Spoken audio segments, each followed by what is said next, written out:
මුලින්ම ඔයාලට කැමරාව හම්බුනහම මේ විදිහට තමයි බලා ගන්න පුළුවන් වෙන්නේ. මම මෙතන මේ ඇඩැප්ටර් එකට නිකන් හයි කරලා තියෙනවා මෙතන කනෙක්ට් කරගන්න ඕනේ නිසා මුලින්ම ඔයාලා මෙන්න මේ V360 Pro කියන ඇප් එක මේ විදිහට ඔයාලගේ ෆෝන් එකට ඩවුන්ලෝඩ් කරගන්න. සර්ච් කරලා ඩවුන්ලෝඩ් කරගන්නත් පුළුවන්. එහෙම නැත්නම් QR මේ ඔයාලට කැටලොග් එකේ මෙන්න මෙතන QR එක ස්කෑන් කරලා මේක ඩවුන්ලෝඩ් කරගන්නත් පුළුවන්. මම දැන් මෙන්න මේ විදිහට ඇප් එක ඕපන් කරගන්නවා. ඇප් එක ඕපන් කරගත්තාම සමහර වෙලාවට මෙතන මේ ඇඩ්ස් පෙන්නනවා. ඇඩ්ස් ආවොත් ඒවා ස්කිප් කරගන්න. මුලින්ම මම Wi-Fi එකට මෙන්න මේ විදිහට කනෙක්ට් වෙලා තියෙනවා. මේ මගේ Wi-Fi එකට කනෙක්ට් වෙලා තියෙන්නේ මම දැන්. ඊළඟට මම දැන් ඇප් එකේ මෙන්න මෙතන තියෙනවා ප්ලස් බටන් එක. ඔය ඔන්න ප්ලස් බටන් එක කනෙක්ට් කරාට පස්සේ ඔයාලට මෙන්න මෙතන ඔප්ෂන් කීපයක් තියෙනවා මේ කැමරාව කනෙක්ට් කරගන්න පුළුවන්. මම පළවෙනි ඔප්ෂන් විදිහට scan to add කියලා එකක් තියෙනවා. අන්න ඒක ක්ලික් කරනවා. ඊට පස්සේ මෙන්න මේ විදිහට කැමරාව ඔන් වෙනවා. කැමරාව ඔන් වුණාම ඔයාලට මෙන්න මෙතන QR එකක් බලා ගන්න පුළුවන්. අන්න ඒ QR එක මේකෙන් මෙන්න මේ විදිහට ස්කෑන් කරගත්තාම මෙන්න මේ විදිහට එනවා. සමහර වෙලාවට මෙන්න මේ QR එක මැකිලා තියෙන්නත් පුළුවන්. ඒ කියන්නේ ටික කාලයක් පාවිච්චි කරද්දී QR කෝඩ් එක මැකෙන්න පුළුවන්. මේ එහෙම මැකුණොත් කොහොමද කනෙක්ට් කරගන්න කියලා මම ඊළඟට කියා දෙන්න. ඔයාලා මෙන්න මේ විදිහට මෙතන පෙන්නනවා Wi-Fi router එක. Wi-Fi router එක සහ password එක. password එක මෙතන ඔයා හරියටම ගහන්න. මේ මෙතන වැරදුනත් ඉස්සරහට යනවා. අන්න ඒ නිසා මෙතන Wi-Fi password එක හරියටම බලලා කනෙක්ට් කරගන්න. ඊළඟට මම next step දෙනවා. ඊළඟට මෙන්න මේ විදිහට QR code එකක් ඔයාලට පෙන්නනවා ෆෝන් එකේ.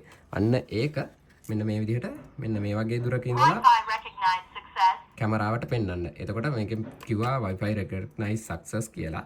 අන්න ඒක කිව්වට පස්සේ මෙතන සමහර වෙලාවට ගන්න නැති වෙයි. ඔයාලගේ ෆෝන් එකේ ස්ක්‍රැච් වෙලා තියෙනවා නම් ෆෝන් එක ඩිස්ප්ලේ ගිහිල්ලා වගේ තියෙනවා නම් මෙතන ස්කෑන් වෙන්නේ නැති වෙයි. එහෙම වුණොත් ඊළඟ ස්ටෙප් එක විදිහට කියලා දෙන විදිහෙන් කනෙක්ට් කරගන්න. මෙතන බයින් සක්සස්ෆුල් වුණා. මෙතන ඔයාලට ඕන නේම් එකක් දීලා ෆිනිෂ් කරගන්න. මෙන්න මෙතන ටික් එකක් වැටලා ඉතින් ඒ ටික් එක අයින් කරලා කන්ෆර්ම් දෙන්න.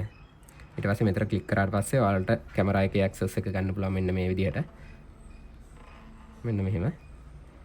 හරි මේ ස්ටෙප් එකේදී කියලා දෙන්නේ මෙතන QR කෝඩ් එක නැති වුණොත් හරි කොහොමද කනෙක්ට් කරගන්නේ කියලා. මම මෙතන ප්ලස් බටන් එකට යනවා. ඊළඟට add hotspot කියන එකට මම යනවා. ඊළඟට මෙතන next step දෙනවා. ඊළඟට Wi-Fi එක සහ Wi-Fi එකේ password එක මෙතන ගහන්න තියෙනවා. ඒකත් ගහලා මම next දෙනවා. ඊළඟට මෙතන switch network කියලා තියෙනවා. ඒකට යනවා. ඊට පස්සේ මෙතන ඔයාලගේ මේ Wi-Fi තියෙන මේ ඉන්ටර්ෆේස් එකට යනවා. ඊට පස්සේ ඔයාලට බලා ගන්න පුළුවන් මෙන්න මේ විදිහට hotspot එකක් Wi-Fi එකක් මේ පෙන්නනවා. HAP ඔන්නම දිගට පටන් ගන්න නමකින්. අන්න ඒකට මම දැන් කනෙක්ට් වෙනවා. කනෙක්ට් වුණාට පස්සේ මෙතන no internet කියලා තමයි වැටෙන්නේ. ප්‍රශ්නයක් නැහැ. මම ඒකලා බැක් වෙනවා. එකපාරක් ෆෝන් එකෙන් බැක් වෙනවා. බැක් වුණාට පස්සේ මෙන්න මේ විදිහේ මැසේජ් එකක් ආවොත් ඔයාලා ඒක කැන්සල් කරන්න. ස්විච් දෙන්න එපා. කැන්සල් කරන්න. කැන්සල් කරලා මම next step දෙනවා. මෙන්න මෙහෙම මැසේජ් ආවොත් ඒවා කැන්සල් කරන්න.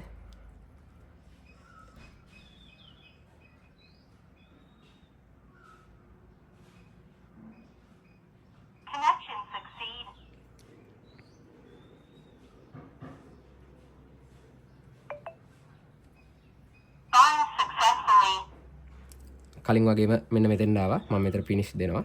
මේ ටික් එක අයින් කරලා කන්ෆර්ම් දෙනවා. ඔයාලට මේ විදිහට එතකොට මේ කැමරා එක කනෙක්ට් කරගන්න පුළුවන්. මෙතන ඔප්ෂන් ගැන මම මෙතන කියන්න යන්නේ නැහැ. ඒක නිකන් මේ කැටලොග් එක බලපුවම ඔයාලට ඔප්ෂන් ටික මේ බලා ගන්න පුළුවන්. මේ මෙන්න මේ විදිහට එතකොට කැමරාව කනෙක්ට් වෙලා තියෙන්නේ.